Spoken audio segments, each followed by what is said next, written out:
अध्याय 6 मच्छिंद्रनाथास कालिकास्त्राची प्राप्ती। 12 मल्ला पवित्र अशा तीर्थक्षेत्री मच्छिंद्रनाथांनी अष्टभैरवांना आपल्या सामर्थ्याची खात्री देऊन देवीचा आशीर्वाद मिळविला। आपल्या मंत्र सामर्थ्याने वेताळाला धडा शिकवून मच्छिंद्रनाथ तीर्थयात्रा करीत करीत कोकणातील कुडाळ प्रांतातील अडूळ गावी आले। तेथे महाकालिका दैवत आहे। भगवान शंकरांनी कालिका मातेच्या इच्छेनुसार तिथे तिची स्थापना केली होती। मच्छिंद्रनाथ कालिके मातेच्या दर्शनासाठी मंदिरात गेले। त्यांनी प्रार्थना केली, माते, माझ्या मंत्र कार्यास सहाय्य कर, तू माझ्या हाती राहावेस। मच्छिंद्रनाथाचे हे शब्द ऐकताच अत्यंत रागावलेल्या देवीने मच्छिंद्रनाथाचा धिक्कार केला, त्यांच्या सामर्थ्याचा उपहास केला। ती मच्छिंद्रनाथांना धमकावीत म्हणाली, तू तुझ्या सामर्थ्याचा ताबा सोडून दे, मी विष अस्त्र आहे, मी प्रसंगी ब्रह्मांडाचीही उलथापालथ करून टाकीन। तेव्हा मच्छिंद्रनाथ शांतपणाने म्हणाले, तुझे सामर्थ्य मला माहीत आहे, तू शंकराच्या हातात राहून पराक्रम केले आहेस व त्याचा दिमाग मला दाखवित आहेस, तेव्हा तुझ्याजवळ जे काही सामर्थ्य असेल ते मला दाखव।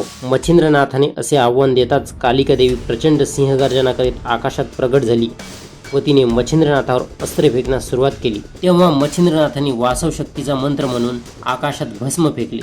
त्यावेळी कालिका अस्त्र व वासव अस्त्र यांचे प्रचंड युद्ध सुरू झाले। कालिका अस्त्राने वासव अस्त्राचा पराभव केला। तेव्हा मच्छिंद्रनाथांनी एका दशरुद्र प्रगट केले। त्यांनी देवीवर हल्ला करून तिला अगदी जेरीस आणले। मग मच्छिंद्रनाथांनी त्यांना दत्तात्रयाकडून मिळालेले वाताकर्षण अस्त्र कालिके देवीवर फेकले। त्यामुळे देवी आकाशातून जमिनीवर आपटली व बेशुद्ध पडली। त्याच वेळी भगवान शंकर तेथे प्रकट झाले। मग शंकराच्या आदेशानुसार मच्छिंद्रनाथांनी अस्त्र काढून घेताच कालिका देवी सावध झाली। तेव्हा शंकर तिला म्हणाले, तू माझ्या हाती राहून मोठमोठी कार्य केलीस, आता तू मच्छिंद्रनाथांच्या स्वाधीन होऊन त्यांच्या जगत कल्याणाच्या कार्यास मदत करावीस। शंकरांनी असे सांगताच कालिका माता स्मित करीत शंकरांना म्हणाली, हे शंकरा, मी तुझ्या पायाची दासी आहे, तू आज्ञा करावी व मी ती पाळावी, मला तुझी आज्ञा प्रमाण आहे।